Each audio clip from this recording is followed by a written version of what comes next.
Committing to my husband was the biggest decision I thought I would ever have to make. That's what I thought. But I remember that day, the weight of that decision of two lives merging together, a future shaped with two people becoming one. Years later, I made another commitment, one that felt just as binding, just as irreversible, and I said yes to a country. Committing to Canada was romantic, it was deeply bureaucratic, and completely life altering. This is the story of how I said I do, not just to a person, but to a place. Before I married my husband, he didn't ask me for my fingerprints, a full medical exam, and for every police clearance certificate from the countries I've lived in since I was 18. Canada did. The dating phase wasn't candlelight dinners, it was mountains of paperwork. Underneath it all was one question: will they say yes? When you decide to marry someone, you vet each other. You ask all the hard questions. You ask, is this person safe? Are they who they really say they are? Can I build my life with them? Immigration is that same process, but it's amplified. It's police clearance, all of your medical records, your financial statements, years of history laid bare. You hand your life over and you say, here, judge me. In our case, this whole process took a year between the day that we decided we're going to immigrate until we had our visas in our passports in our hands. The fact that it was only a year was amazing. We were so thankful. In between that time of getting the invitation to apply for permanent residency and the answer that it's a yes was grueling. It was such an emotional roller coaster between people saying, oh, it's so much quicker for us, and other people saying, well, we haven't heard back and it's been 5 years. It was such a time where we had to discipline ourselves and not click refresh on the portal the whole time and hoping we have an answer, because they would probably let you know when you get an answer. But still, it was excruciating to wait for that time and to wait for an undetermined amount of time. It also led to a point where you're thinking, am I crazy for doing this? Am I crazy for being so vulnerable to ask somebody, to ask a system, will you please accept me?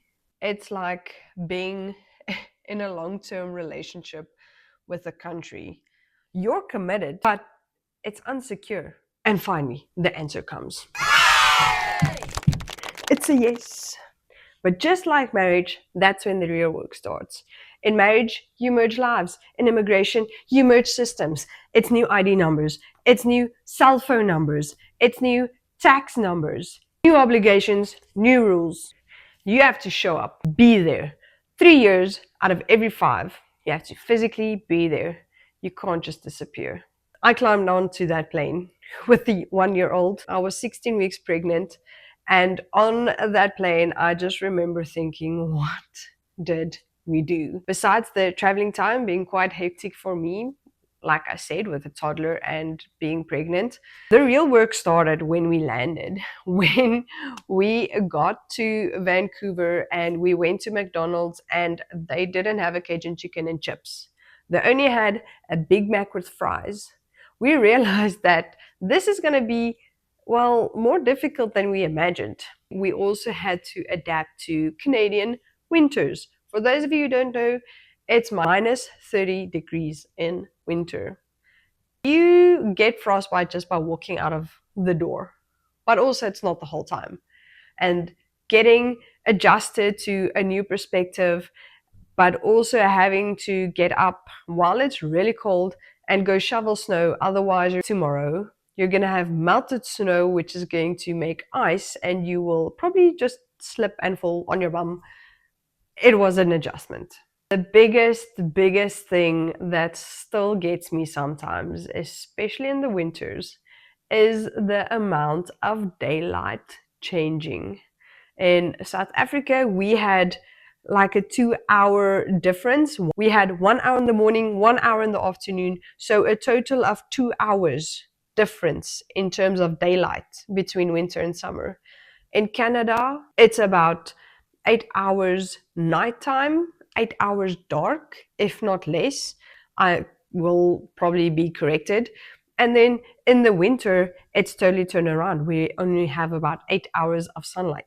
That is such a big adjustment. It's something I didn't expect, but we're committed. What can you do? You can't just go back because there's not enough sunlight. You have to adapt. Besides the sunlight, something that we also needed to learn was that you're not going to have a braai, you're going to have a barbecue. It's not going to be on wood or on briquettes, it's going to be with gas.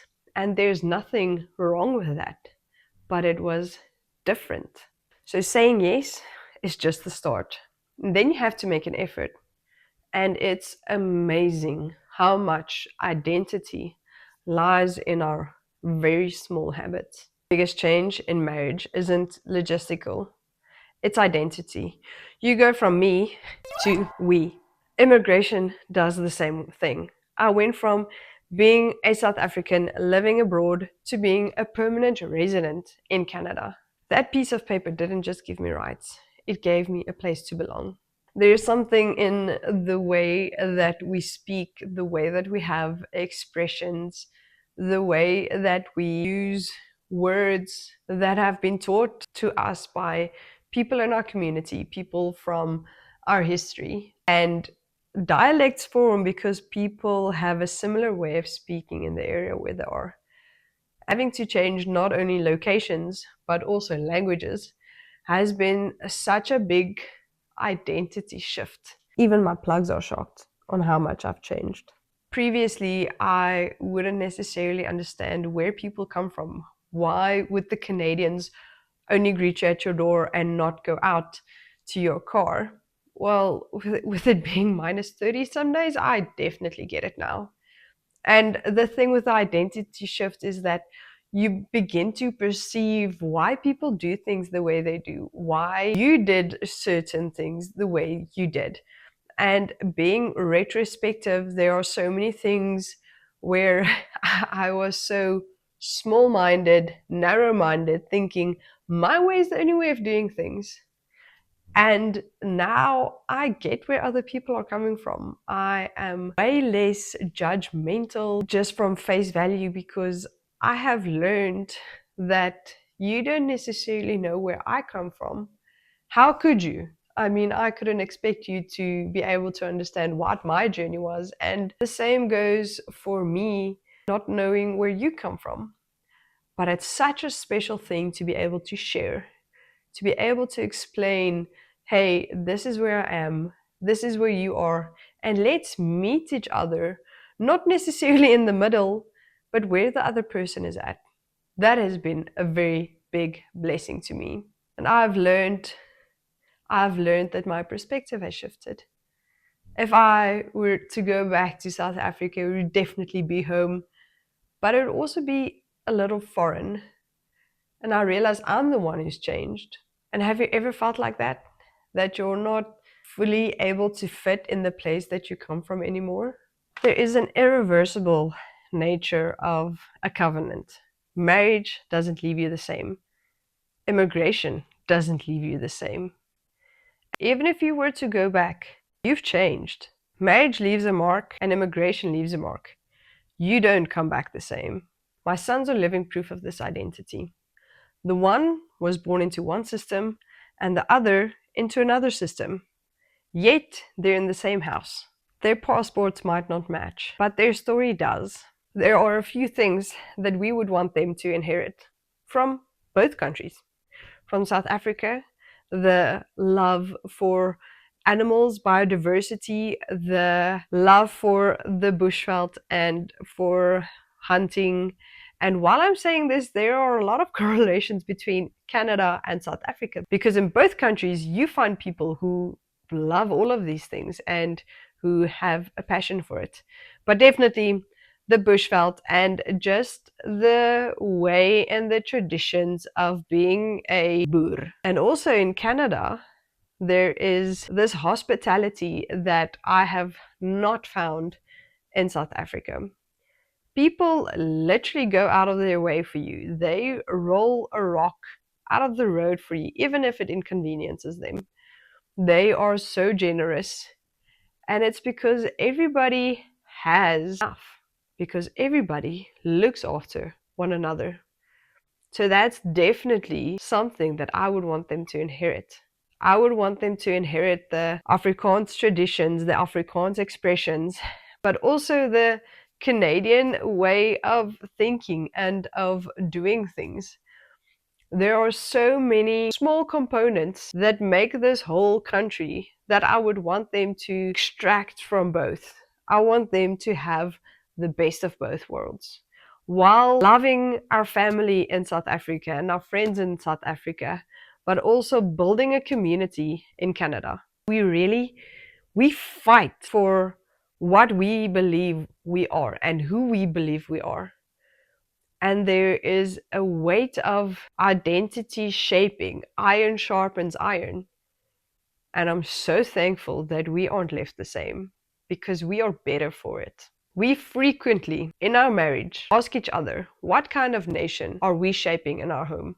Marriage creates a family, and immigration creates belonging. Both are acts of construction. You don't just merge or join something, you build something. Immigration isn't just relocation, it's participation. In marriage, breaking trust destroys everything. In immigration, breaking status is like being removed from the family. Both involve covenant, both involve trust. At their core, both of these commitments required tremendous faith. You can vet a person all you want. You can research a country all you want. But eventually, you step forward anyway. You surrender control. Scripture says our citizenship is in heaven. Earthly belonging requires paperwork. Marriage requires daily choosing. But faith costs Christ everything. We fight hard for earthly citizenship, but do we seek our heavenly citizenship with the same urgency? I married a man and a nation, and both of them changed me forever.